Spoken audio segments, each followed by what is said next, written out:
Terve! Marko Vahde FAS-kanavalta. Tänään me käydään lyhyesti läpi kaapin vaikutus soundiin. Meillä on 2 kaappia tässä näin, esittelen ne hetken päästä. Meillä on yksi nuppi DV Markin Little 40 L34. Tarkoitus on esitellä cleanillä ja Sarosoundilla sitä, että miten iso vaikutus on kaapin vaihdolla ja sillä, minkälaiset elementit kaapin sisällä on.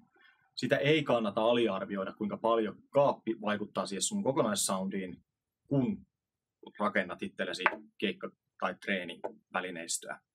Kannattaa ottaa niitä asioita huomioon, mielellään käydä testaamassa paikan päällä, että miltä se kaappi kuulostaa. Kaikilla on omat mieltymyksensä, eikä ole olemassa oikeaa tai väärää soundia tai huonoa soundia. Se on mistä kukaan tykkää. Tässä näin on mun vanha uskollinen sotaratsu Framuksen 2x12 kaappi, 100 wattia, ottaa tehoa ja 8 oominen. Sillä on monet keikat ja treenit soittanut. Kuten näkyy, niin se on saanut matkan varrella kolhuja ja lähtenyt palasia irti, että lokot on jäänyt jonnekin keikkamatkoille. Tässä on uudempi, hiljattain tullut Taurus-merkkinen kaappi. Tämäkin on 2x12 ja täällä on Jensenin elementit sisällä. 140 wattia tehoa ja sitten 8 oomia. Nämä on vähän eri malliset. Framuksessa näkyy vierekkäin elementit. Tässä on näin viistottain. Täällä on elementti ja tässä on elementti. Ja koko on sillä tavalla erilainen. Silläkin on oma vaikutuksensa tietenkin asiaan. Tämä on kokonaan suljettu kaappi.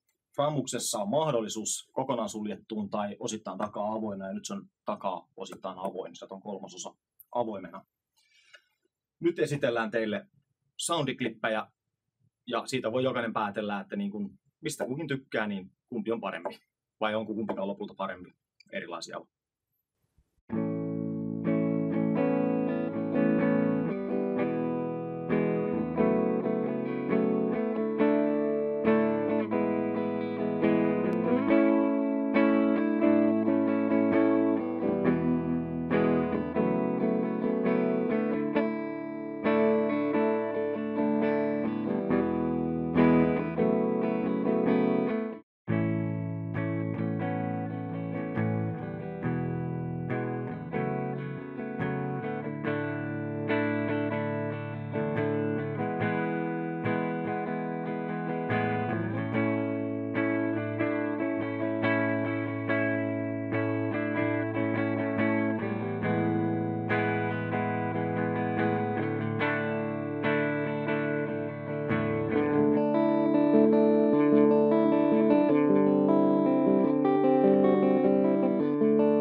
aikamoinen ero oli.